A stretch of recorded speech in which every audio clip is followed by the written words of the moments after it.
Good afternoon, everyone. This is Mary Racelis speaking on behalf of the UP Department of Anthropology to be part of a very interesting session today with 4 of the graduate students in our department who are studying anthropology. It's really a privilege for all of us to be here for the buyer talks, which in this case illustrate how creative and people-oriented our graduates are. So first, let me thank the UP Department of Anthropology and all of those in it, and I can mention them later, for encouraging our efforts to bring engaged anthropology into the world of COVID-19 and to publicize the effects of the pandemic on poor communities. So let me elaborate, how did this all come to be? On the beginning of the semester, second semester, there were 9 students, all graduate students in my class at UP 275 on Engaged Anthropology. In the course of the weeks, we engaged with several NGOs working on the ground with urban core communities and asked them, is there some way in which the students in the class could be connected with their work together with the communities for empowerment, organizing, and struggling for whatever resources they are aiming for. And so that was all very underway, February, March, and then came March 14. Close down, lockdown. What then? So that made us explore how can we reach people in communities and still help them tell their stories when we can't even go to those communities. We were very much entrenched in the world of engaged anthropology, where the notion of research is in a partnership mode in which the concept is it's a process of co-production, co-ownership of data, and co-benefiting, right? So that's the concept underlying the whole thing about engaged anthropology. So we got together again, the students with you, Urban Poor Associates, community organizers, Multiversity, and other NGOs to say, how can we get into a kwentuhan nonetheless with at least one community leader per area to learn what was happening in their informal settler communities. Now, what were their specific concerns? I mean, did they already see incidents of COVID-19 in their community? What did the lockdown mean to them in terms of their health and then anything else that they wanted to say? Of course, we were very oriented toward the health side, naturally. Anyway, and we learned as we got there that the livelihood side was at that time much more important to people, and the 4 presenters today will explain that. So through our contacts with the NGOs working on the ground with those POs, I got the names and cell phone numbers of leaders, and the NGOs called up those leaders to say, there are going to be students from UP who will be calling you up to interview you or to talk to you, kwentuhan lang yon, sabi nila, about what's happening in your communities. It's okay, don't worry, they're not from any underground anything, police, nothing. They're helping us in the effort to work closely with you, yung mga POs. So it was very important that the NGO links that I had with them and that they had with the communities, reinforced the trust that was built up eventually over a longer term between these four. Well, I had 6 students actually doing this work with poor communities, right? So the PO leaders were encouraged to speak up once the students contacted them and really tell them what's going on. So I'm very proud to introduce the first 4 of the graduate students who were the first to post their articles that they wrote based on the Kwentuhan on Rappler.com. It's notable that we agreed from the beginning that since the producers of the knowledge were the people themselves or this particular community leader in their behalf, that they are really the authors of the article, right? Our students are the writers for them, but are trying to portray to the outside world what they want the world to know about their situation. So contrary to the typical, academic article in which the first author is the senior one, and mostly the people are never mentioned as authors, except with some exceptions. In this case, on Rappler, you will see the 4 that have been posted. The name of the person is always first, unless they asked us to change the name because of surveillance, apprehensions, since there are a lot of police and military always surrounding those communities. So some of them have been changed, and that's happened. But always the first comes the name of the leader and then the student. So it was a co-process, co-benefiting, as we now say. And I'll introduce each student just before they make the presentation. And let me go to our first, before I do that, actually all 4 of them, in addition to being graduate students, have day jobs. They juggle, going to school, going to UP with their day jobs in which they're actually all teachers of some kind or another. And the first one is Ms. Rina Bautista, who is pursuing a PhD in anthropology at UP Diliman. She's a lecturer, get this, in ballet and dance studies, and is managing director of the Cultural Center of the Philippines Choreographers Series. So let me start with Ms. Regina Bautista, and I'll introduce the other ones as they come on. So Ms. Regina, the floor is yours. Thank you, Prof. Mary. Thank you, everyone. So let me start. Good afternoon, everyone. So I'm going to talk about the situation in Camarin, Caloocan amidst the coronavirus pandemic. This situation report was developed through a virtually near engagement with a community leader in Camarin, as Prof. Mary had mentioned earlier.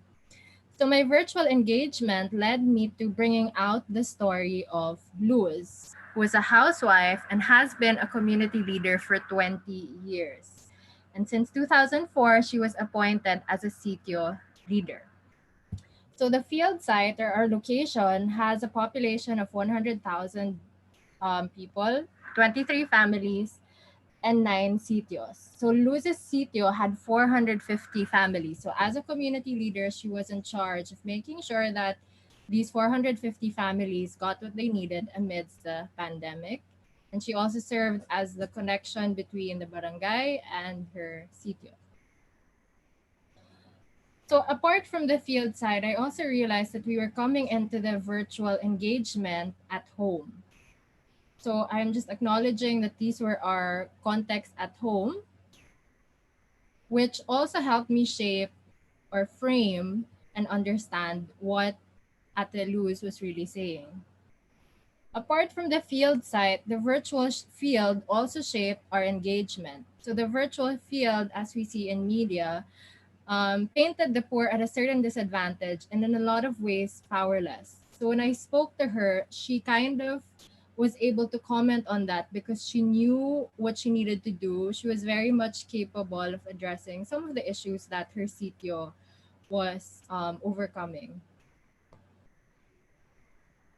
So I realized that by virtually near, we mean that It's the site that is the intersection of our home, our virtual field, and the actual field site.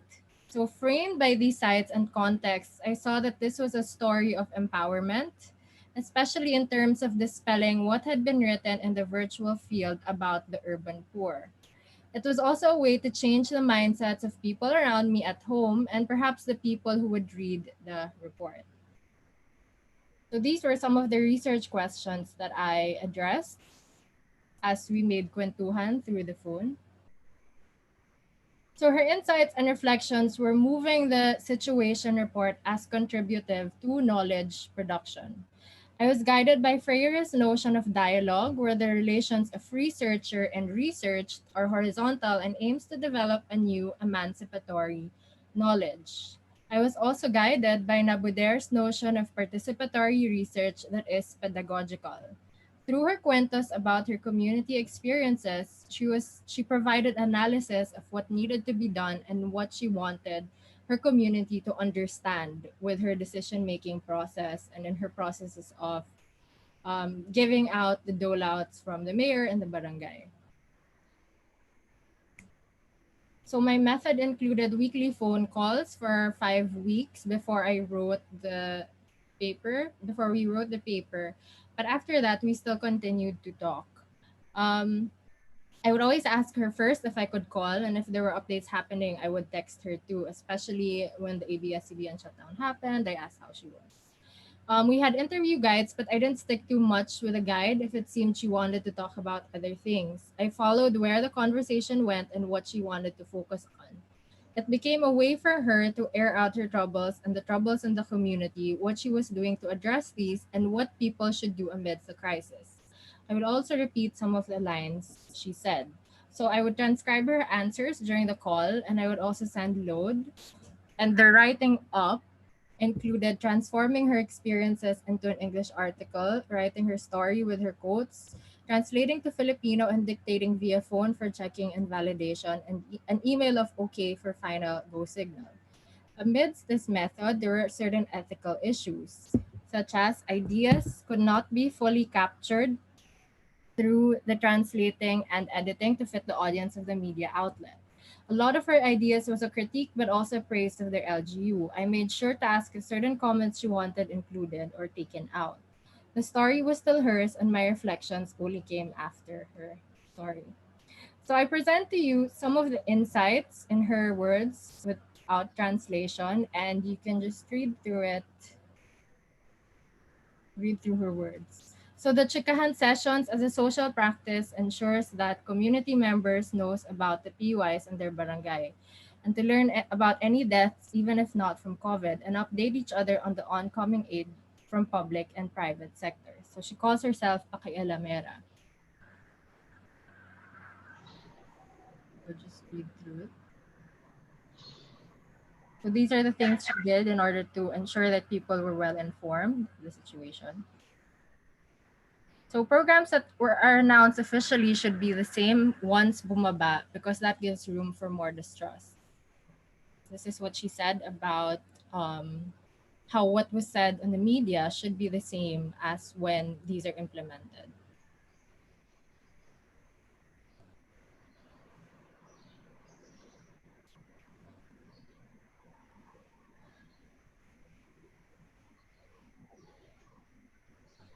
She also spoke about needing to be selfless as a community leader, highlighting the value of being matyaga, hindi puro sarili, which for me resonated.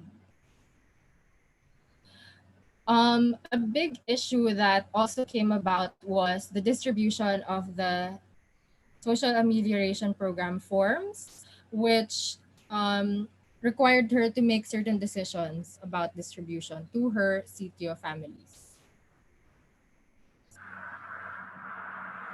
So they decided to divide the forms according to clusters that a previous NGO had already set up for them, and they followed that lead in order to ensure that there's equality and a sense of equality in dividing the forms.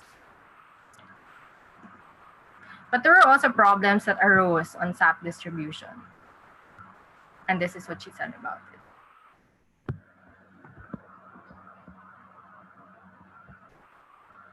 And there are also people who weren't able to accept certain forms, accept the forms. Magdasal na lang para maaprubahan yung second wave ng SAP.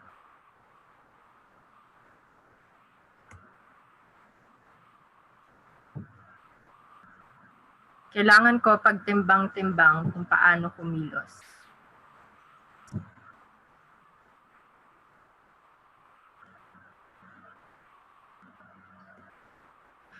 So, all in all, the findings were in her story was that community leaders have the capacity to think through difficult decisions. So these are the things I wanted to highlight, and she wanted to highlight. The government assistant seems to work in Luz's views because of her previously established social network with the mayor and the barangay.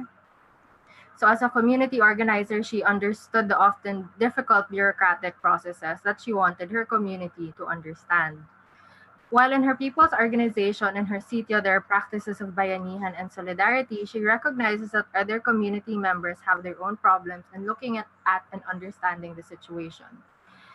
And last, they're able to survive through collective assistance and food packs given by public, private, and NGO sectors, and through the jobs that some of them have kept. But over 90% of her community actually lost jobs, and hence the SAP form was really their only way to get certain help and to survive the whole pandemic. So, what was achieved? I think published stories can be valuable if it teaches both the oppressed and the privileged about empowerment and knowledge from the ground and the systemic issues that are coming to light because of the pandemic. It shows the people in power that community leaders are capable of being the point person between LGUs and the community. It is a way to validate and support the efforts of community leaders. There's always a question of, was it enough? So the action that we can do is still dependent on the leaders we write about. We cannot force our own political truth and agenda on the communities. The kind of help we can do is dependent on them. And what we write is still framed by the media publication and its audience. So when I spoke to her again about after the article, she did say that she told her community members that she had written an article and she had given them a copy, but nobody has yet given her feedback. I also asked if we could do a drive, an art drive, because she mentioned that her grandchildren and the other children in her community are restless and need to continue learning. However, when I tried to talk to her again, I didn't receive a reply yet. So I do plan on meeting her after when it's okay to meet her. Um, So virtually near fields exists within the context of an actual private context. So the question of or the issue of when I texted her again and she didn't reply led me to the question of when is the virtually near field no longer accessible? And what else can I do to empower and to bridge the systemic class divides that are apparent in virtually near anthropology? Will that prompt private sectors to give more and consider them more? Salamat. Thank you very much for that, Ms. Regina. Well, there are certain things I would say. Let me just point out, because it affects the other three also, again, that we realized early on that we hope to transfer some of this knowledge to something that could be published or posted. So the notion of Rappler actually came later in the process, but once they started writing, they already knew that we were going to try to post it on Rappler, and there's a 1,200 word cap on that. So that's something that, you know, it's not the normal anthropology article, and happily you don't have to put any footnotes. That's the best part. But it really requires another set of ways of thinking to write a huge amount of data in a very short form, which is understandable both ends, by those who produce it and those who are actually listening. All right, so let me turn now to Ms. Darlene Reyes Guerrero, who is going for a PhD in Philippine Studies. She's also a college lecturer, teaches in 3 different schools, social science and media production. That was her undergraduate major also at UP. She has been a TV producer for both local and regional channels, and she was previously the World Wildlife Fund Philippines digital content producer. So we were very privileged in our little group of 9 to have someone who really knew the media side from within, and that is Jerlene Reyes Guerrero. It's your turn. All right. Hello, everybody. Magandang hapon po. Ako po ngayon ay magsasabi ng isang kwento ng aking nakilalang komunidad sa Barangay 20 Tondo. At pinamagatan ko ang kwentong itong ang boxing ring sa Barangay 20. Ang makikita niyo pong mga litrato dito ay mula din po sa community leader. Hindi ko po babanggitin ang kanyang pangalan para po sa kanyang kapakanan at sa kanyang seguridad. At ang makikita niyong mga quote dito o mga quotations dito ay galing din po sa kanya at may pahintulot po nila. Okay, magsimula na po tayo. So ano nga ba saan nga ba ang Barangay 20? So ang Barangay 20 po ay, nasa may Tondo nga po sila. Tapos, yung napunta po sa aking community ay tinatawag na Slip Zero. Meron silang 15,000 na tao doon, may mahigit na 200 families. Pero ba't nga ba sila naging sikat? So naging sikat sila kasi noong April 13 to 14, bigla silang nagkaroon ng total lockdown. So nagkaroon na nga tayo ng ECQ, sila may total lockdown pa. So ibig sabihin wala talagang makakalabas dun sa bahay nila. So bakit nga ba naging ganun? Ayan. So marami na pabalita, sabi sa kanila sila ay na total shutdown kasi nagkaroon ng boxing at gambling habang ECQ, habang lockdown. So itong isasabihin ko sa inyo ay ano ba yung naging daan or bakit nga ba sila ganito? Kasi ang daming lumabas na artikulo about sa kanila pero hindi natin nakita kung ano yung side nila. At sa tingin ko, ang naging epekto nga ng aming fieldwork ay para maibahagi sa inyo kung ano yung naging kwento nila at ano yung naging rason kung bakit sila napunta sa ganito. So, simulan natin sa, March 26. Yun yung una kong communication sa aking community leader at nanggaling nga ito kay Professor Mary Racelis, yung kanyang contact. Kung mapapansin nyo dito, napaka-formal, nag-English pa ako. Tapos, dito sinasabi lang na kailangan ko muna i-text kung pwede ko ba siyang tawagan. So, nung sinabi niya pwede na siya ngayon, agad-agad akong tumawag. Tapos, kung mapapansin nyo sa mga susunod na linggo, 4 na linggo kami nag-usap, every Thursday yon. So, yun yung napagkasundoan naming oras. Tapos, tatawag muna ako bago ko siya, mag-text muna ako bago ako tumawag.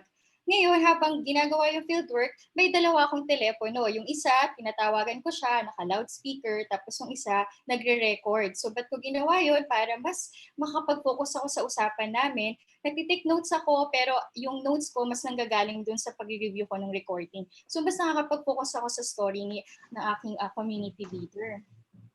Tapos, natapos ang usapan namin April 15. So, days lang yon after ng kanilang shutdown. After ilang days, nagkaroon kami ng pagkakataon para mabigay magkaroon ako ng pagkakataon na maisulat yung kanilang storya. At ang nangyari nga, sinabi ko, tinanong ko muna kung may internet ba sila. Tapos, ang ginawa ko, tinatry ko nga sa tanungin kung meron ba silang, kung gusto niya ba basahin ko na lang sa kanya yung sinulat. Pero nagbigay siya ng email, pero hindi yan yung kanyang email talaga. So sa tingin ko sa kasamahan niya sa komunidad.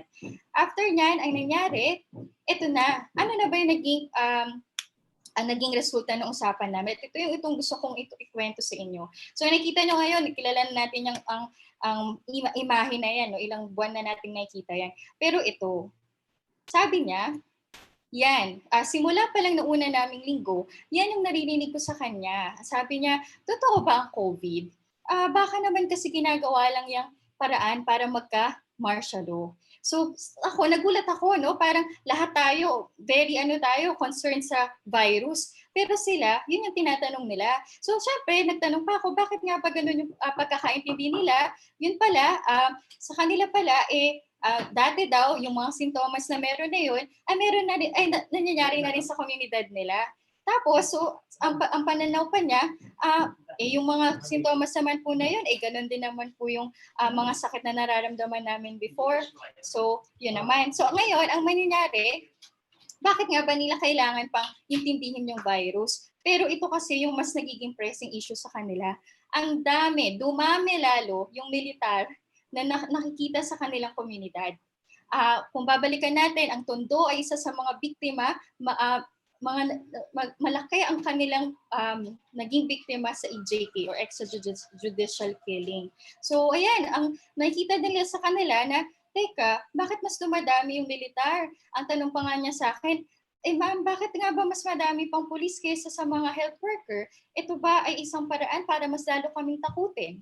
So yun yung naging problema nila. At kaya naman, ang lagi niyang sinasabi, sana wag naman sila masyadong pumunta sa social media lang, sabihin na ito marami ng ayuda, ito marami ng solusyon. Kasi pag bumaba sila sa komunidad, hindi nila nararamdaman. So ang lagi niya sa akin sinasabi, bumaba na sila sa komunidad. Paulit-ulit niya sinasabi, una, pangalawa, pangatlo, pang-apat na linggo, paulit-ulit yan. Ibig sabihin, nandun pa yung kakulangan sa nararamdaman nilang tulong mula sa gobyerno. At syempre, alam natin, nung ECQ, hindi tayo makalabas. Ano ba ang trabaho ng mga ito, di ba? At sila ay nagmamaneho ng jeepney, and lahat yan. At lahat yun ay pinagbawal. So nawalan sila ng kanilang kakayahan na magtrabaho. At syempre, kung walang trabaho, walang kakayahan magpakain sa mga kanilang anak. Kaya naman, ayan, ito ay alam na natin ito, nababasa natin ito, madaming nagugutom. Ang storya nga sa Tondo, sabi niya sa akin, pinupulot pa nila yung mga vegetables, yung kanilang mga gulay sa market. Kung naghihintay na lang sila may mahulog sa market para hindi na nila kailangan bilhin. Kukunin na lang nila yung mga nahuhulog. O di kaya, magpapasanla sila ng mga gamit nila.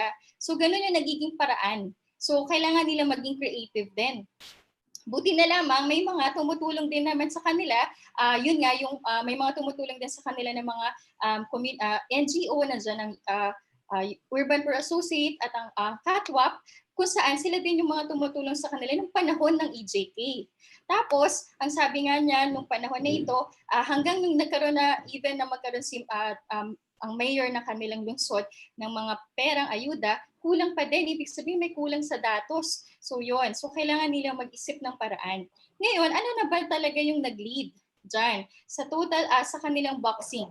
Kung titingnan natin yung boxing incident na to ay one day after ng Easter Sunday. So syempre, nagulat ako, bigla silang nasa news, 4 na linggo na kami nag-uusap. So pinakwento ko sa kanya kung ano nangyari. Ayon sa kanya, ma'am, kasi naman, ito ay aming tradisyon. Ang dami-dami na naming problema sa kinakaharap namin at ito ay aming sense of relief or parang gusto lang namin magkaroon ng norms. Ayun. So, yun yung naging daan sa kanila kung bakit sila nagkaroon ng boxing. So, ibig sabihin, hindi natin nakikita, kalang natin violator sila, pero baka may mali tayong pagbibigay sa kanila ng impormasyon kung ano nga ba talaga ang COVID. Kasi masyado natin sinasabi na maari na tayo ito ay nakakahawa and all that, pero sila, iba yung kanilang concern. Baka meron tayong mali sa pagkikipag-usap sa boses sa kanilang komunidad. So may mali, maaring nagkaroon ng lack of communication style o kumbaga. So yun. Kaya naman itong naging kanilang boxing ay isang paraan para matugunan or magkaroon nga ng temporary relief. So ayun, ano ang nangyari pagkatapos namin mailagay yung magawa yung aming article? Ang nangyari, syempre kailangan naming ipakita muna sa kanila. Yan ang isang practice ng mga anthropologists ngayon, kailangan ipakita muna sa community kung ano ba yung ilalathala mo. So, hindi naman na iba yung aming proseso na ganun. Pero dito, ang nagkaroon ng isang malaking challenge is ayaw niya malagyan sana ng picture. At the same time, madami kaming binago or inalist dun sa original na artikulo. Kasi ang sabi niya dyan, wag na lang, baka pwede namang wag kasi magiging mainit siya sa police. Ibig sabihin, may ganong fear talaga. So, yung nakikita, yung nailathala sa Rappler ay isang very condensed version at ginawa namin noon ni Professor Mary Racelis na maging mas general na lang. So, nangyari nga yan, mga 1 o 2 linggo kong hindi to nabalikan kasi syempre natakot ako mismo dun sa community. Dun ko na-realize na malaki pala yung magiging impact ng magiging masusulat sa kanila. Tapos, naisip ko din, moving forward, ano nga ba ang posibilidad ng isang virtual engagement na ito at ano nga ba yung magagawa ng ganitong mga nailathada natin sa Rappler. So isang magandang example niyan is noong April 13, dyan ako nailathala sa Rappler at dyan din ako tinawagan ng aking media colleague. Sabi niya, meron kaming ginagawang campaign ngayon about sa DOH at para kakausapin namin itong mga urban poor. Pwede ba kitang tawagan kung paano sila kakausapin? At doon ko nakita na yun pala yung kakulangan kasi hindi lang yung kanilang pakikipag-usap sa kanitong komunidad, iniisip nila na ang kinakausap nila ay yung mga katulad natin siguro na mas more fortunate than them na meron tayong resources at kaya nating ilagay sa ating consciousness yung virus. Pero kapag ang kausap mo itong mga urban poor na madami-dami na silang inaalala, kailangan iba yung atake. So doon kami nagkaroon ng kwentuhan at after nun, nakita ko na yun na nga unti-unting ginagawa yung project ng kanilang campaign sa DOH na base kung paano kinakausap talaga ang mga community na yan. So yun yung naging magandang posibilidad na nagkakaroon tayo ng multidisciplinary na pagkakataon no, na magkaroon ng ugnayan ng iba't ibang disiplina. Ang anthropolohiya, maaari mong gamitin para sa media din. So yan. Tapos, dito din, ang gusto ko lang sabihin na kahapon or actually kanina lang, tinanong ko ulit yung aking community leader, kamusta kayo dyan? Ang totoo niyan, hindi pa rin, ang malala dyan pala, natatapos na yung ibang ayuda. So, syempre, nagkaroon na ng GCQ, iniisip ng iba na magbabalik sa trabaho na nakakalimutan natin yung kanilang community. Wala silang masakyan, wala silang paraan para mamasada ng kanilang jeepney, mas lalo silang nagugutom kasi wala nang ayuda. Siyempre, tapos ang sabi niya pa sa akin, yung kanilang savings sa community, kailangan pa nilang ipagamot yung iba or mayroon nga silang namatayan na community. So yun, mas mahirap yung ganitong sitwasyon nila. Kaya naman, ang aking, babalik lang tayo sa aking sinabi kanina tungkol sa boxing, tulad ng isang boksingero, ang laban ng Barangay 20 ay hindi lamang natatapos sa boxing ring. Ibig kong sabihin dyan, kung ang boxing ring na nakita natin noong April 13, nung kanilang in-stage yun habang lockdown, ay ganun lamang, tayo ay nagkakamali. Kasi ang tunay na laban nila, hindi natin nakikita kung ano yung pinagdadaanan nila maliban dun sa boxing ring na naging temporary relief nila.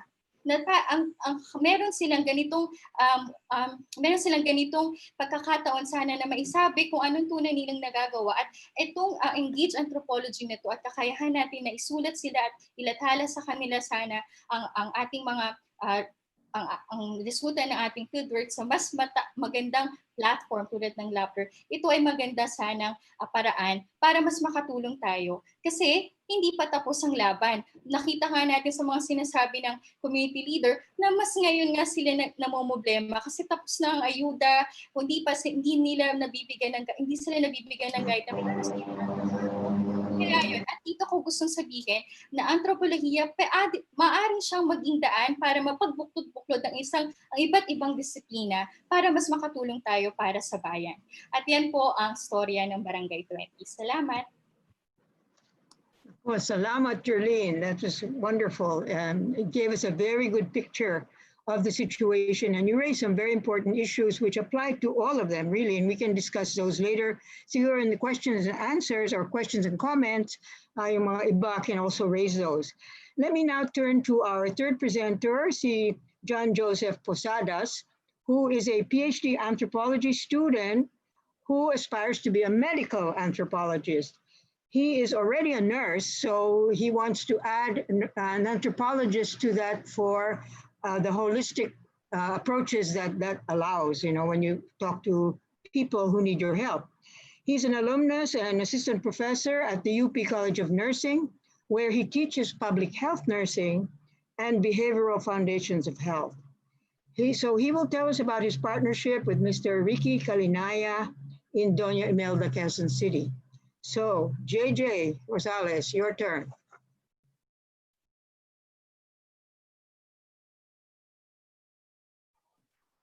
All right. Thank you very much.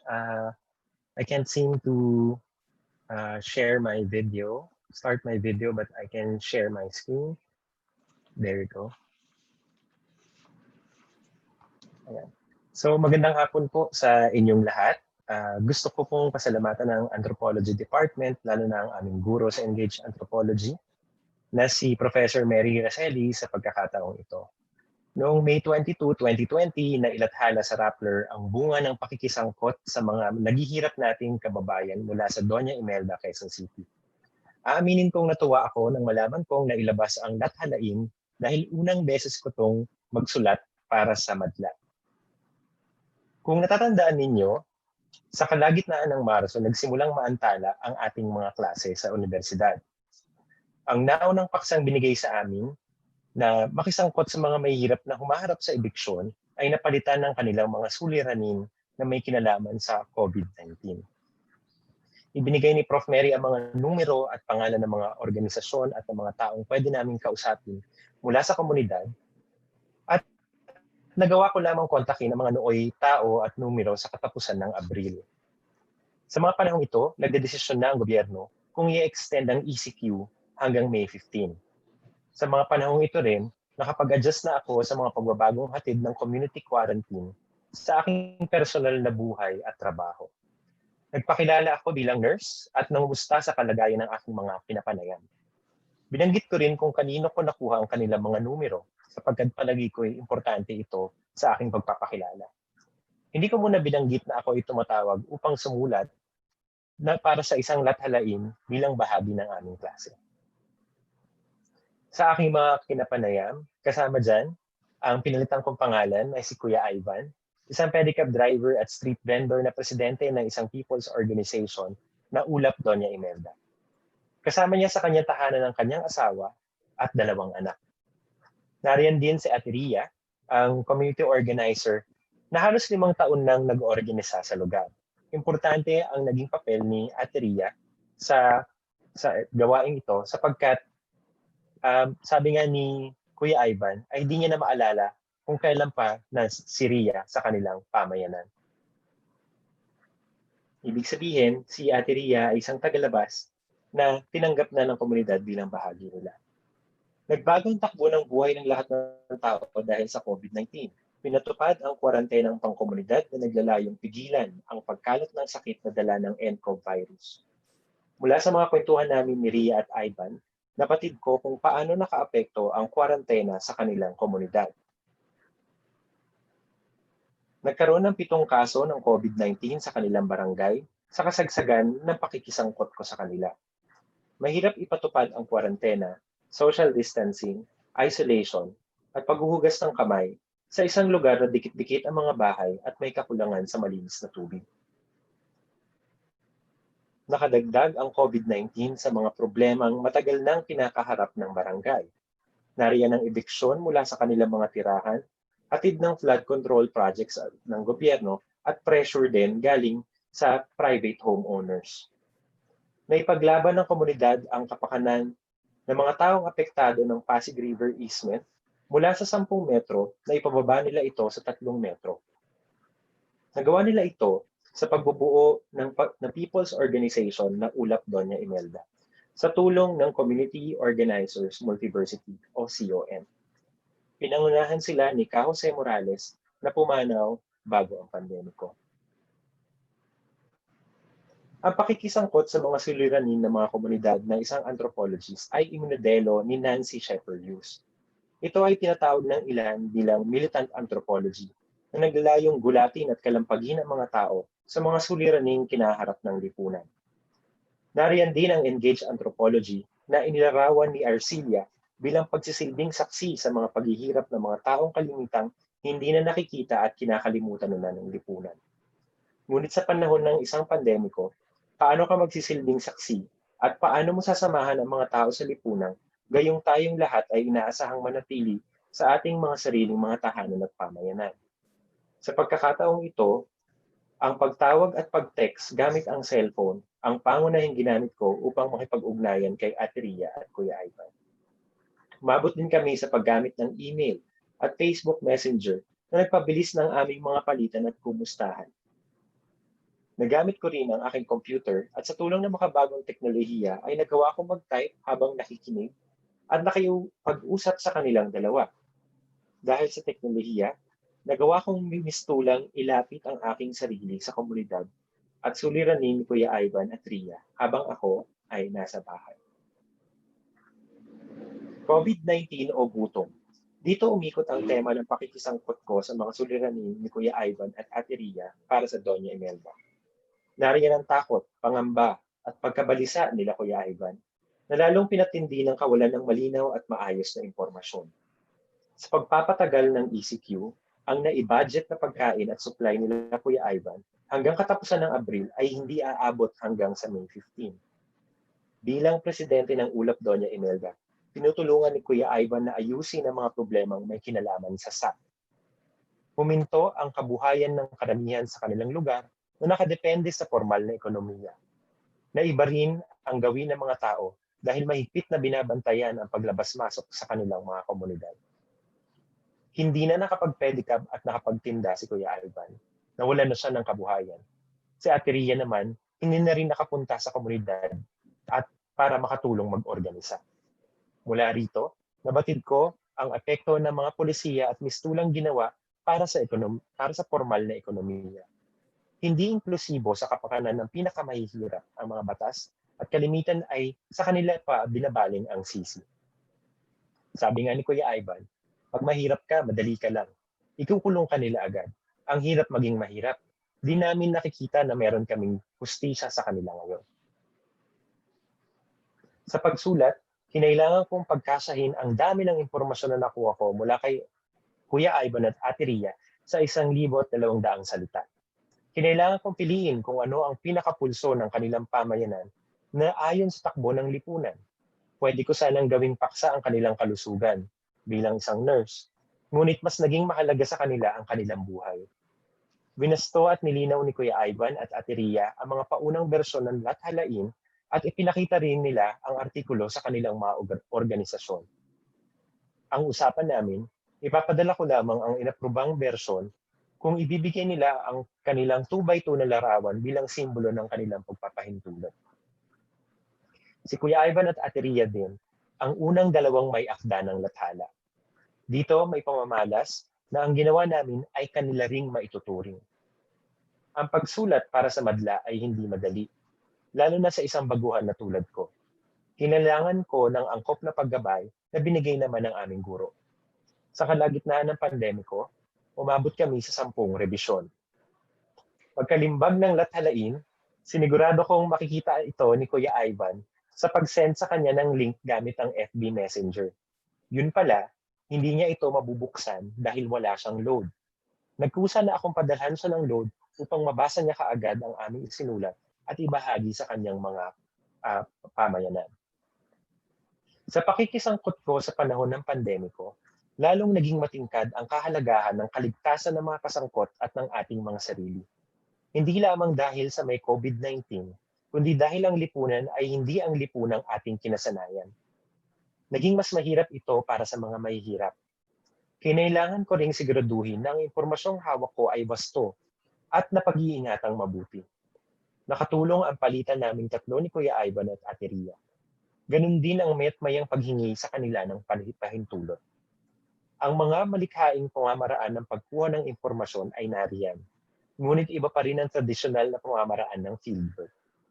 Dahil sa hindi posibleng makita ng personal ang mundong ginagalawan ng mga kasangkot, dapat tayo maging mas sensitibo sa kultura at kalagayan nila.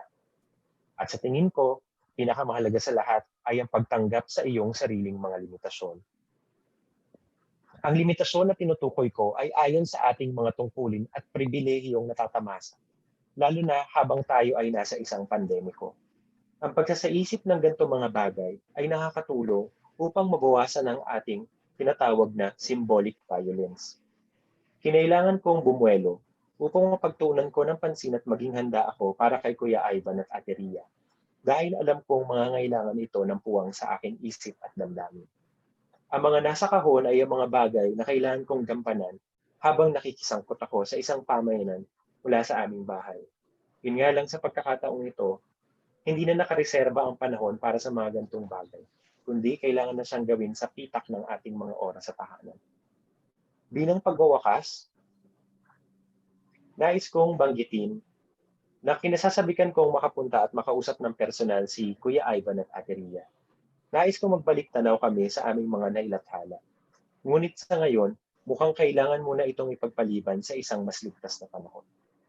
Patuloy pa rin kaming nagkukumustahan sa text o kaya sa Facebook, Messenger, nang dahil sa mistulang pakikisangkot sa pamamagitan ng internet, tawag at text, nananatiling bukas ang komunikasyon naming tatlo. Sana mula rito ay magkaroon ako ng pagkakataong makisangkot ng mas malalim. Batid kong ang pag-aakda ng isang lathalain ay hindi sapat upang masabing nagawa ko ang aking tungkulin bilang isang anthropologist. Maraming salamat po at ito po ang aking sanggunian. Thank you very much, JJ Posadas. It's very interesting as a nurse, bringing out the point that you're a nurse, so you naturally would veer toward the health aspects, but you realize that that's really not what they were into. They wanted to discuss something else, which is where you adjusted. I think everybody found that. No? Thank you. So our fourth and last presenter is our MA, so second year anthropology student, who I must say has admirably kept up with her 3 PhD classmates in this group to bring out the voices of communities. So now I'd like to introduce Simone Sales, who teaches art and research for senior high school.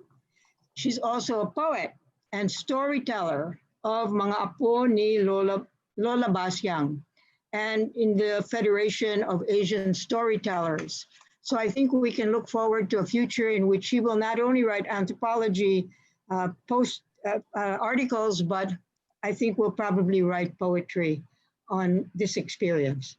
So Simone Sales, you have the floor.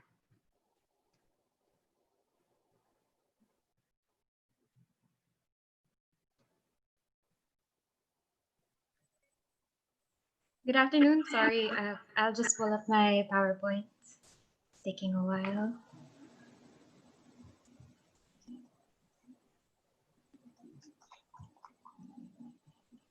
Sorry, just a bit of a malfunction.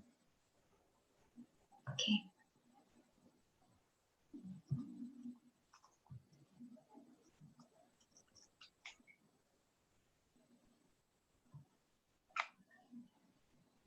Okay.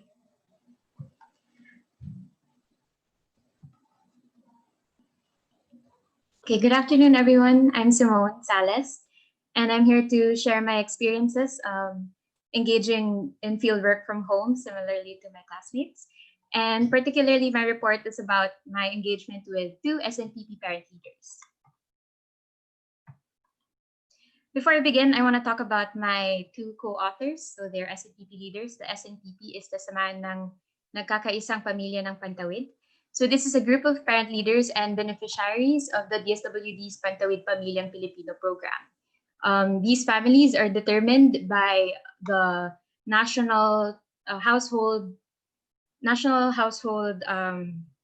targeting system for poverty reduction, or the listahanan. Okay. Now these SNPP parent leaders, I was connected to them through Professor Racelis, and the SNPP founder gave me 10 contacts, or 10 parent leaders to contact. Of the 10 parent leaders, only 2 responded and were willing to engage or to join me in my kwentuhan sessions. These 2 parent leaders are named here Elena Lopez and Sarah Natividad. These are not their real names, they are pseudonyms. We agreed that it would be safer for them if they kept their identities hidden for the moment, as there was concern for the comments that they were giving, especially those that were critical of the government and how their barangays particularly were handling the situation. So Nanay Elena is from Santa Ana, Manila. She has 5 children. Her husband is a construction worker. And Nanay Sarah is from Calapan in Oriental Mindoro. She has 2 children and her husband is a tricycle driver. Now, one of the reasons, as my classmates mentioned earlier, that we opted for the phrase kwentuhan is because we wanted to have a more informal interchange between myself and my co-authors. We wanted to veer away from the image of an interview being very rigid and even perhaps intrusive. So we wanted to generate more organic responses, and that's how we came up with Kwentuhan sessions instead. Now, the topics and concerns were determined by the parent leaders, but the first session was about mostly the COVID situation in their particular areas. The first session, I asked about how their area and their community leaders are handling the situation. But afterwards, we started each kwentuhan session with kamusta. So from kamusta and from COVID-19 as a topic, a main topic, we also covered a lot of other things. So first would be government aid or lack thereof. So under government aid, this would include, aside from relief pack distributions, like my classmates talked about earlier, we also talked about the SAP distributions, different cash grant distributions from different government agencies. This is where we also covered that. Also, the sanitation programs of the barangay, if they have any. And in this case, they didn't have any, but it was a main concern for them. Another very big concern was the military presence or increased military presence in their areas, particularly in Manila. Not so much in Calapan, Oriental Mindoro, but very much so in Manila. They were very concerned about that. Another topic we discussed was access to goods, because the areas, even if we're talking about the urban areas that they lived in, the residential areas, are pretty far from to many goods and services like hospitals and ATMs and markets, especially in Calapan, Mindoro. And this definitely affected their way of living. Another topic we discussed was food and necessities. Now, these parent leaders, their mothers, and one of their main concerns was that the food that's donated to them, whether by government agencies or by the benefactors from private companies, the food that's being donated to them was very not very nutritional for their children. So that's instant noodles or canned goods, and they were concerned about the health of their children and also the pregnant women in their communities.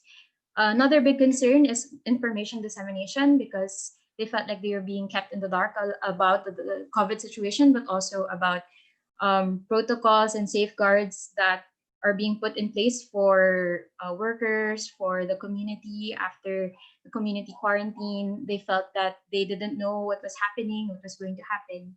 And related to this, we talked about the future, what they expected would happen after everything, their concerns and worries about anxieties about what the future holds for them. And because we talked about this, we also talked about mental health. Actually, this became one of the sole topics of our conversations, because when you start a conversation with Kamusta, it's very personal. You most likely will talk about how you're feeling emotionally and mentally in the situation. One thing that I gathered from the Kwentuhan sessions is that the stereotype of the lazy poor, which Gideon Lasco elaborates on in his own Inquirer article, is that the stereotype still flourishes, and it's more dangerous now than ever, as it is being utilized to justify neglect and violence directed at the poor. These are some quotes coming from the nanays. So Nanay Alena says, "Bakit kami ang kalaban? Hindi ba COVID ang kalaban?" She actually elaborates and says that COVID is not from this country, it's from another country, and it is not likely that it came from people in her community because they can't travel to other countries. So she also says, "Kaming mga mahihirap, karapatan lang ang meron kami. Ito pa ang binabalewala nila." And then Nanay Sara says, from Calapan, Mindoro, she says, "Maganda din na sanay kami sa simpleng pagkain. Ang pagkakaiba lang ngayon, iniisip na namin ang susunod na araw." So she would talk about a lot how she was not expecting for constant donations. They do need the donations, but they want more than ever to get back to work so that they can earn for their families, which is what they really want in the first place. It's important to note that these parent leaders and also their husbands are most likely over 49 years old. And it's very difficult because part of the protocol now for COVID is that people who are over the age of 49 are not allowed outside the house. Now, their children who are under 21 are also not allowed outside the house. And this makes it more difficult for them to access schools. My main approach for this study was I tried to keep the words of Laura Pulido in mind. And she mentions a lot that accountability and reciprocity are important in how you deal with these communities, these vulnerable communities. For accountability, I made sure that all the stakeholders were informed about how I was writing and what I was writing. Almost after every single call, unlike Jerlene, I wasn't able to record the calls, but I took notes and I tried to quote them directly from the notes. After every session, I made sure to repeat the notes back to them and ask them if they want me to rephrase the quotes or if they want me to remove them altogether. So I made sure that they are aware of that. I also made sure that the founder of SNPP was looped in, as well as my professor was Professor Racelis. Now, as for reciprocity, I know that also according to Pulido, and I also know now that just telling the story of these people is not enough. We also have to, even if this might help get the word out, it might not be actually effective for the community. And so I tried as much as possible to ask them what they needed and to provide them that what they asked of me. And most of the time, what was within my capabilities, at least, I verified a lot of information that they asked me to verify.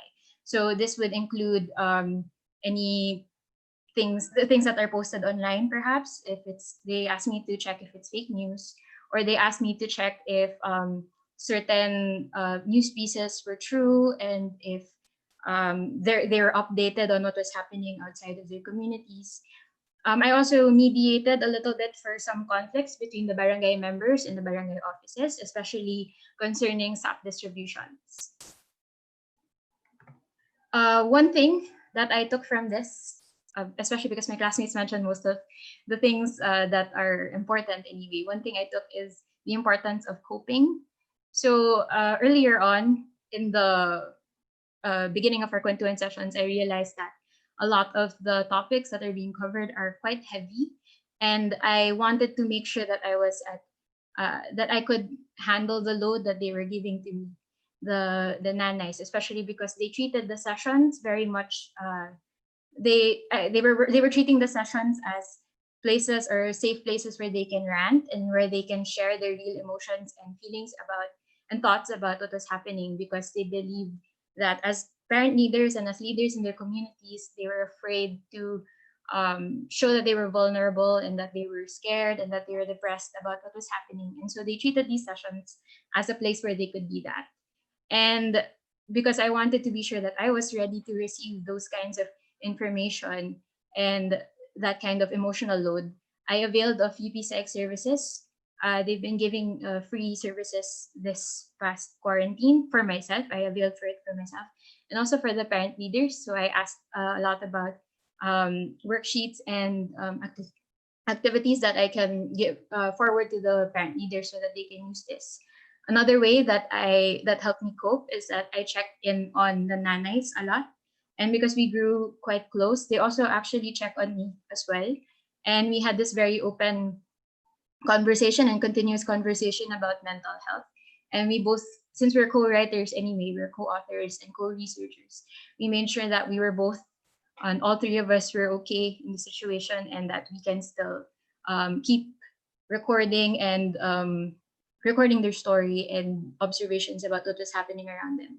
I also checked in on my classmates who were going through almost the same thing as I was. And I also checked in and talked about their stories with my family and my friends. I think this is important, not just for mental health, but also because this helped start a conversation about the situations in their areas, which is what we wanted to do in the first place. Another way that helped me cope was that I looked for other ways I can help. I made sure that in terms of reciprocity, that I was still giving back to the community. And until now, even if the articles have been published and the papers have been passed, I've still been checking in on them. And right now, Nanay Alena and I are both working on an urban garden in their community. And we're also working on mental health handouts that we can give out to other members of the community. Okay, lastly, I think this whole experience taught me that to be virtually near is to be near in ways we never expected. As Rika said earlier, the virtual field blurs the lines of place. So we talk about the field site and your home. The virtual field actually does a very nicely bridges everything together. And before in fieldwork, before we immerse in the field and then we can disengage when we leave the site to return to the comforts of our home. But now we invite the discomfort into our homes and it becomes harder to disengage. No longer, it's not anymore out of sight, out of mind kind of situation. But it's always there, just a few clicks away, like JJ said. He uses FB Messenger, he uses email, he uses all these other things. But I don't think that's a bad thing. I'm not saying, of course, that virtual engagement should replace actual and real time engagement, but I think it's made me see as a beginning researcher and someone who is new to the field and new to this work that being virtually near and using these kinds of tools transforms the methodologies and also approaches to the field. And I think in ways it can make it even more human. And that's it for my presentation. Thank you.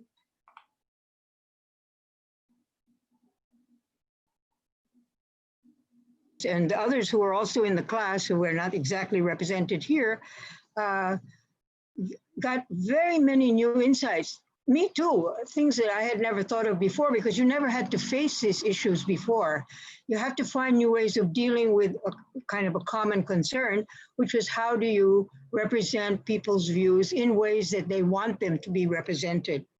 I think, let's see, we have a little less than half an hour. I just thought before we go to the questions and answers, let me get up, right. Before we get to the questions and comments, I just would like maybe just one round because Simone in particular emphasized kind of the mental health for you yourselves, that this was a whole new dimension that usually don't talk about all that much, but you were forced to reflect on that. And so I wonder if anybody would like to add to that, but link it to ethical issues. On one level, the ethical issue of making the information available to the people who gave it to you. It's a co-production, it's a sharing arrangement, and they have to approve what you're going to say on Rappler. The fact that it was in English, they all translated it into Filipino or read it to them. So that part we all got. But beyond that, let me ask you as one round, what are some of the other ethical things that you want to bring up? Because many of those listening are anthropology students and professionals and people who work with community people on the ground. Okay, who would like to start? Shall we go in the same order just to make it faster? Rika then? Rika? Yes. Start? So I think really my main ethical issue was the translation. And I feel like I could have actually written it in Tagalog first before she approved it and then translated it into English. Another issue was that when she did give it out to her community, I asked if they understood English, and she said they still understand English anyway. But I feel like I could have, translated it better and maybe balanced the framing for the media as well. Am I unmuted? So as for me, the ethical consideration is really about do I have to publish this story or not? Because the community leader is afraid to be out there. So it was really ethical dilemma. But then Professor Mary told us to have a compromise. So we just erase some of the quotations with her approval, with the community leader's approval. We deleted some of the quotations and we just made it really general. But for me, I had to have a break from that from the whole process, because I wanted to make sure that if this story comes out, will the community leader be still safe? So that's one of my dilemma. On my end, the ethical issue, I have two ethical issues na napakatingkad. Una, yung pagkuha ng tiwala ng komunidad at ng mga tao sa komunidad. Hindi madali na kunin ang loob at pakibagayan at makuha ang loob ng isang tao na hindi mo pa nakikita kahit kailan at nakuha mo lang ang numero.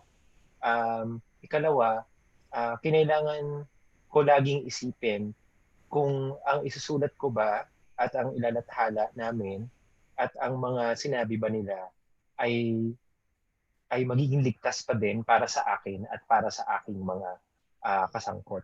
So in that aspect, trust and safety of everyone involved was yung were the ethical considerations that I really delved into. So yun po. For me, there are two main things. So the first one was that first of all, I was worried about how I was, what I was taking in emotionally from the nanays. I don't know if I was qualified to act as this kind of even like psychological services or something. I had no background in that, so I don't know if I was qualified. But I realized I just really wanted someone to talk to. So that's what I based our conversations on. Another thing, also in terms of credibility, they asked me sometimes to mediate between themselves and the barangay office, and I wasn't sure if I was qualified to mediate. But as I said a while ago, this was more of they just wanted this to be sort of about to iron out miscommunications between the barangay members in the community, which was what I was able to do. I was worried it was going to escalate into something that was legal, and then I don't know if I could advise anything for that. So, but fortunately, everything just remained as a more of a it never escalated into something like that. It just became something about ironing out miscommunications, I guess.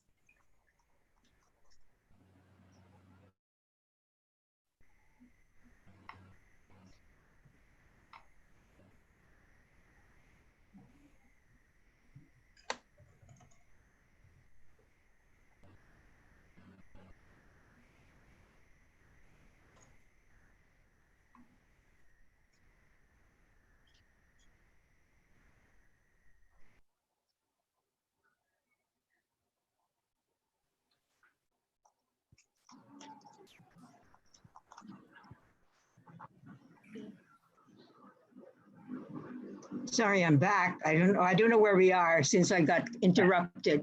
Please go ahead, whatever you were doing. Oh, we're done answering the questions now. The question. Okay, go ahead. Who is speaking next? We're done na po. Oh, you're done. All right, so let's go to the questions from, I think Mike Keban is going to send me some that have been collected. Where are those? I'm trying to find them. Are they on the chat? Yes. Yes, ma'am. Can somebody read them? I don't see them. Only question mark. Okay. The question is, what is the major difference between face-to-face and virtual? I think engagement. Okay, face-to-face versus virtual. Yeah, maybe let's do that as a round. Not everybody has to answer. Who would like to do that? Okay, yeah, raise your hand quickly. Okay, Rika. Yeah, like what I said a while ago, the virtual engagement doesn't actually get you out of your private space. So you're always still surrounded by the conversations at home and the mindsets of people at home. Whereas fieldwork, face to face fieldwork, you actually go to their place and you feel their anxieties or the issues that they are going through. And there's also a certain empathy that is easier placed through face to face. All right, so let me follow it up either with you or some of the others. Does that mean that when everybody can go out again and we can go back to field work as we used to do it, that the virtual is now can be set aside? Or did we learn something from that that's useful even when you can do face-to-face? Anybody like to comment on that, Simone? Yes, I mentioned a while ago in my presentation that this particular setup, it's a lot about meeting halfway also, because you acknowledge more your situation in the engagement itself. You notice that your own problems and your own stressful context, because we're all under lockdown. So it still mixes, and you are more aware of how you can adjust your methodology so that it also so that you can what do you call this? You can still connect to the people, because especially because you acknowledge your own. Yeah. Okay. Anybody else? I only have the pictures online of Simone and Rika. I don't know where JJ and who else? Jerlene. Maybe you want to come on? As for me, the difference really is seeing their face and feeling their emotions. I think that's a very important aspect also of the field work, because we can actually understand the context of what they're saying. It's when we do the virtual, it's all about phone calls, and but I cannot see the faces, and so there's kind of a lack in the communication aspect there. But it's still, for me, what remains is the ability for you to be in their place, to understand their situation, even if it's just still virtual. Okay. JJ, do you want to add anything? Yeah, I think putting face-to-face and virtual beside each other doesn't mean that they're opposite forces or opposite methods of doing field work. They can actually complement each other. Maybe if the situation or society permits, we can do both in our fieldwork, and that would be, I think, would pose greater validity or reliability of all the information that we're going to get. But as of now, for now, there's a pandemic, so we have to do with what resources we can and what we can use in order to still continue uh, to serve our countrymen, maybe through our efforts as anthropologists. Yeah, what struck me as you're all answering is because we're all in the context of we're in an urban center where once these lockdowns are lifted, we actually could go there, except for maybe Mindoro, not so easily. We could go there. It's sort of like you're kind of balancing. But actually, for I say most anthropologists, their field sites or their community partners are somewhere far away. You have to take a boat or a flight or a plane and maybe a 2-hour jeepney journey. So from that point of view, even though you do the basic field work, you can stay there a long time, in those communities. When you come back to your home site, wherever that is, now you can still connect with them because you know them, they know you. And that is, I realize, a new advantage we never had before. Okay, can somebody read another question? For some reason, the questions don't come up. Anybody see that? The next question is, how much of the economics or resources determine the capacity to conduct virtual ethnography? So how much of the resources determine capacity to conduct virtual ethnography? Okay, and if we by resources, you mean your own, the fact that you have laptops, you have cell phones, you have more advanced cell phones probably, that influences. Who'd like to comment on that? I only have Simone and JJ's pictures, so I can't see if anybody else wants. Simone, are you starting? I think one limitation, definitely, aside from it's also on both ends. While I have more load than my parent leaders counterparts, I also recently ran out of load, and then I had a hard time contacting them because we have a scheduled meeting, and they're wondering what happened to me because I stopped messaging them. But we do make sure that to schedule it beforehand so that the nanays and the parent leaders, and I think this is the same with my classmates, are aware of so they can charge their devices, and they can also tell everyone else in the family not to use the devices or the Wi-Fi at that moment. So we both, I think also on both ends, we try to make those kinds of considerations also. Yeah, that's another thing I've also learned because I'm on some other project in which before we were connecting with the community and we had a nice budget, how it's going to be and whatnot. And then this happened, and the only way we can connect with them is the same through cell phones and your mechanisms. But often the issue of load came up, so it's easy to transfer. But now the project itself has recognized that if it's going to continue this on a long-term basis, the budget has to change, and we had to go back to the budget, the money provider, to say we have to readjust the budget, take away the transportation allowance because we can't go there, and shift it all to load, which we allocate to the community organization, yung PO, so that they can distribute the load because they're also involved in the project. So the load issue now becomes very significant, especially for poor people who don't usually have load and are in places that are so noisy. I mean, where I've seen that they try, there's one set where they had a Zoom conference, the first one that community groups that I know were involved in, and the nanais were there in the picture, and their children are crawling over them. The tricycle is starting outside, et cetera, et cetera. It's a whole new world when you do virtual. Okay. Anybody else like to comment, JJ or?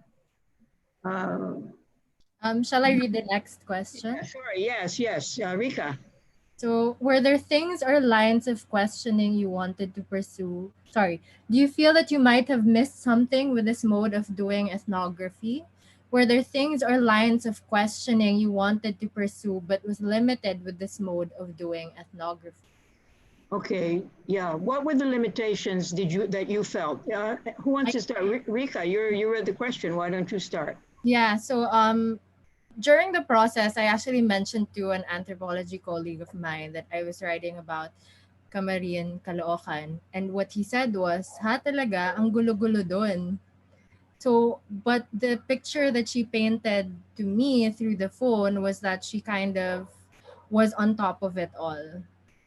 And the picture she painted was that they had these clusters, that they had their own divisions that worked.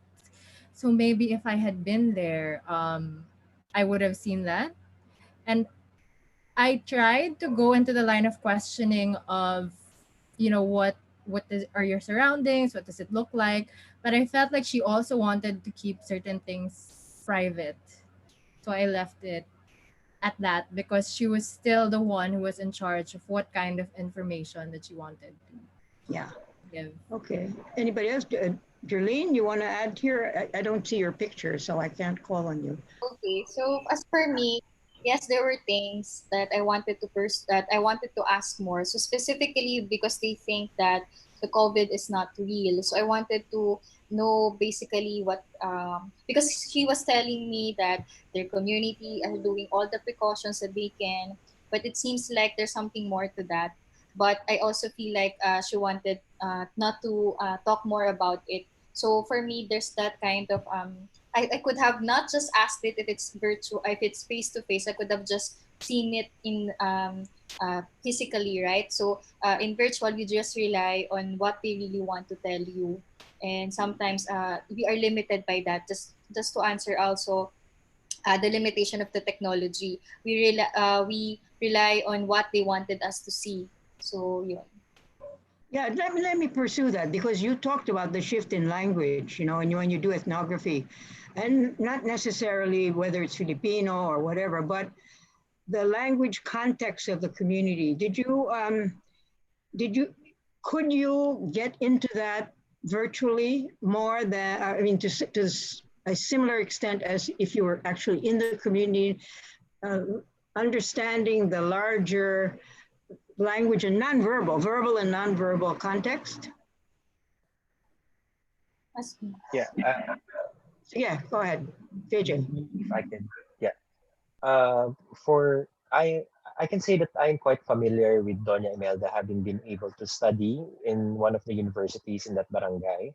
But I think in terms of language, study considering communities in urban poor areas in Metro Manila, speaking in Filipino or Tagalog would really be an advantage. But what we were not able to see is really the nonverbal cues or language that our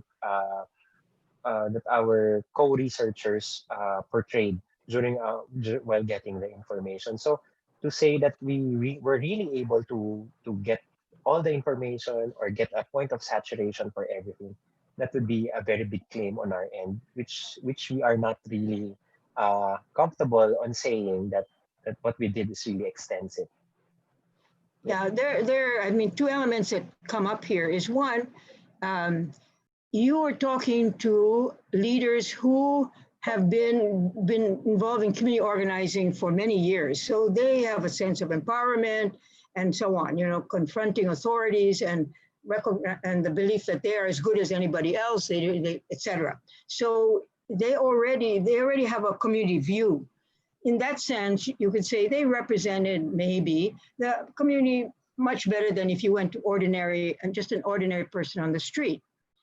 At the same time, you have to ask yourself, can one person, no matter how community oriented they are and involved in, being with people, thinking together, which is what they learn in organizing, does that really represent the community? It cannot, but then how much can you claim of that community just from one person, no matter how, the leadership perspective is important. Anybody want to comment on that? The significance of one person representing the community for now, at least? Who's there? So yeah, JJ. Yeah, in my case, I had a people's organization leader who actually has the data and quite a representation of their purok among the urban poor of Doña Imelda. So, and during, I gave him also time to consult with other purok leaders, and I also threw him questions and bank on his organizing capabilities and skills to be able to get more information from the community. So I think that was the greatest leverage that I had, and also he was able to give feedback, and the community organizer at RIA was also able to give him feedback about what he's doing and what he can do further. So that worked for my scenario. Okay, let's say last comment of this round. How about Darlene? Are you there? Yeah, so as for me, that's really one of the limitations. But I see this virtual engagement as a alternative in doing a field work while there is a pandemic. So it could be safer for both the parties, and so it also pushes us to talk more to other people, if not just for the if not just with the community leader. But I think this it's just our way of continuing our anthropological work while we are keeping safe or we are staying safe from the pandemic. So yeah. Okay, thanks. Simone, you want to say something? Yes, I'll just add something really quickly. We were talking about how being in a room with someone, we'd see kind of nonverbal language, and that might help us with our studies as well. But there's this sort of more personal kind of connection that you can develop when you can't see someone also. So like the parent leaders, for me, at least in my case, they felt that they could be more vulnerable on the phone because they don't see me. And this felt more like a session where they can really talk about how they truly feel about something. Whereas if we were together in the same place, this would probably be with all of her family members, where as she mentioned, they wanted to keep or remain as a strong figure in their community where they can't really talk about things like this. They wanted to, this was a good avenue for them to really be vulnerable and really talk about how they really feel about it. So I feel that that's an aspect of virtual engagement that we didn't expect, but that it could be an advantage for future engagements. Okay, we have only about 8 minutes, I think, left. So let me raise a question which my friend Nico Rolionza just raised. How the concept of in situ would operate in the virtual distance mode of doing research if applicable at all. Well, what he's saying is if you could change one thing, or if you were to continue this research, how would you go about it? I think same as what you said, while our community leaders um, are capable of articulating the issues around them, it was still very univocal instead of a multivocal approach. So there was, and because we weren't there was also a lack of being able to do thick description. So I think if I were to continue virtually, if I could ask her permission to also talk to another person in her community so I can get a more multi-layered or multivocal um, insight on what is really happening in their community. Yeah. And Okay. also, Here, somebody else. Who's there? Jerlene, are you there? yes. In addition to that, I think what I could have done is maybe ask if we can do some video call so I can provide them load so that they can have a connection to to have a data so we could have a video call so I could see their faces, I could see their location so it will feel more like as if I'm there. So I think that would be one because our virtual ethnography now is basically telephone calls. But so maybe next time I could provide them resources so that we can have a video call. Hmm. I think ma'am lost her connection. Yeah, I think uh, Ma'am Takeman would want to up the surveillance question.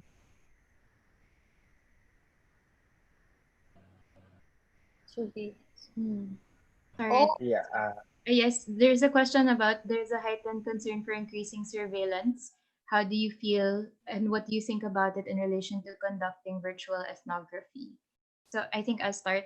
That was a problem for the parent leaders later on because we were concerned, especially with news about certain policies and bills that might be coming out that might um, that might target them particularly because they've seen exactly how the news and the media have been showing a lot of violence and neglect towards poor people and members from urban poor communities and rural poor communities, and they were worried that um, they're they would be targeted later on, and that's why we decided to keep their names, their identities hidden. Also because they're worried about their families and the people that they represent. One other issue that came up in the in Mindoro is that they felt that their community wasn't being given donations because they went against the barangay earlier in the year in certain infrastructure projects. So they felt that this might be the reason why donations were sparse in their area. hmm. Anyone else would like to answer that question? I Actually, think I'm sorry. the What's in there? yeah. Go ahead, Jerlene. For me, at the time, I didn't feel that there's a fear for that kind of communication.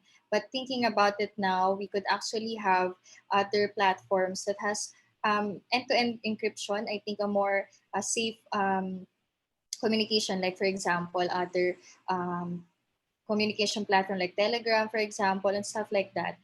We could also actually outsmart those kind of surveillance, I think. So, but yeah, that's a good consideration also.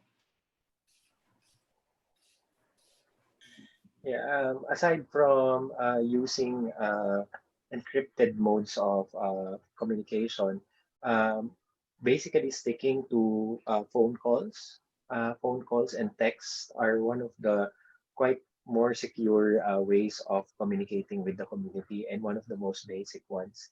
But uh, as researchers, you always have to keep in mind that whatever data we are getting, we should also have a way to protect it and to keep it in our care. And at the same time, when we release it, we should have that accountability to own it, especially that all the articles that we release are co-authored by members of the community. So we always have to check or be mindful of that loop of handling the information and the data that comes from the community. All right. Anyone else can further add, of course?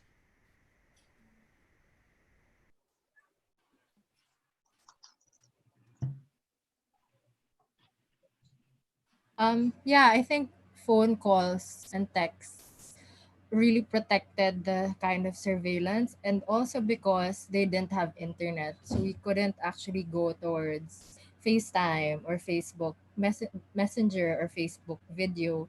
So in a way, the lack of internet connection also limited their surveillance aspect, I feel.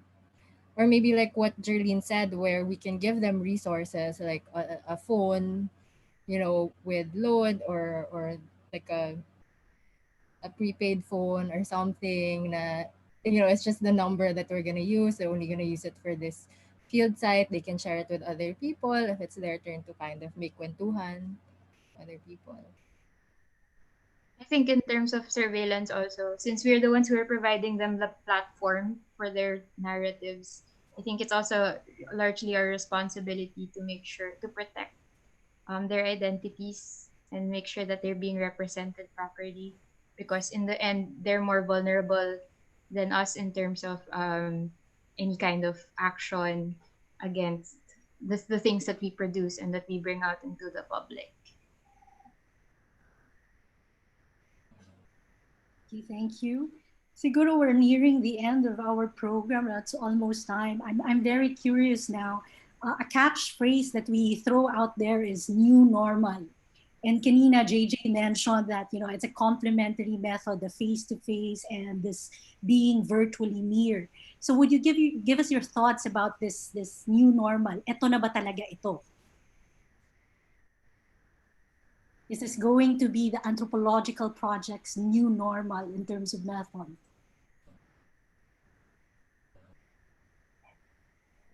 Perhaps like the extent of field work might be changed, because we have this whole, 2 weeks you go out and then 2 weeks you have to quarantine yourself for this whole year. So instead of like a 6 month stay in a community, what if it's a 2 week stay and then 2 weeks of being virtually connected, and then again a 2 week stay, to follow the protocols of this new normal? Maybe perhaps that's a solution.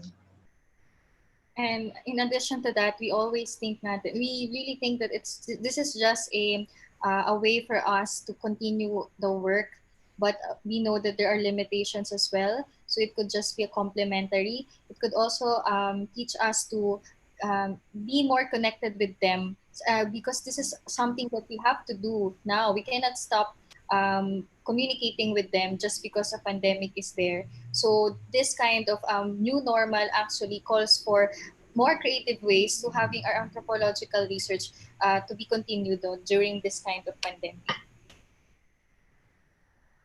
Yeah. To add, I think if this is the new normal, then we should always seek out the social value of the researches that we are doing, and we should constantly reflect on the risks that we are going to face and that we are going to place the community where we are going to, and also the benefits of what we are going to do with the community that will really go back to them. So it's a constant reflection that if you feel that you are not safe or it would put more harm than good to your community, then you should rethink of other ways on how to do your fieldwork or methodology. We're not saying that this is the only way, but this can be an added or a complement to the already set traditional ways of doing fieldwork. I guess to wrap everything up together, uh, with knowing you have these tools and these materials at hand, it's almost our responsibility to keep using these kinds of outlets already, and these kinds of uh, technology in engaging and communicating with these vulnerable communities. Like Jerlene said, a pandemic is no longer an excuse to stop engaging and to stop that kind of work and reaching out to communities, because we know that it is possible. Thank you very much, panelists, no? And thank you for taking on this, shall we say, new frontiers in doing research. It behooves us because really this pandemic and so on adds another layer, adds another, not just a mile, but many miles to the distance to how we get near. And obviously you've kind of shown us a way to get nearer, no? Resilience and agility, sabi nga ng ating pamantasan. So your exercises have shown that. So maraming salamat sa ating mga nakapanayam. It's unfortunate that we lost Professor Mary Racelis' technological glitch, and that could also be a sample challenge in doing virtually near methodologies. And for those who are with us in our YouTube channel, thank you also na sinamahan niyo po kami. Kasama ng 10 ng mga kasama natin sa departamento. Here would be Monica, Reg, then the committee also is Janine. Thank you so much, Jerlene, JJ, Rika, and Simone. Hari naway magtuloy-tuloy pa ang mga gawain, notwithstanding and despite. Let's see if we can still have Professor Racelis. I think she's trying to get on. Prof, hi. We're saying goodbye now and thanking everyone. We're hoping we could hear you virtually one last time for this virtual session. Oh no. But I think her photo, her frozen photo tells us her appreciation also for her students' time at sa inyong pagbabahagi. And on that note, muli, maraming salamat sa lahat. Padayon. Ingat po kayong lahat. Thank you.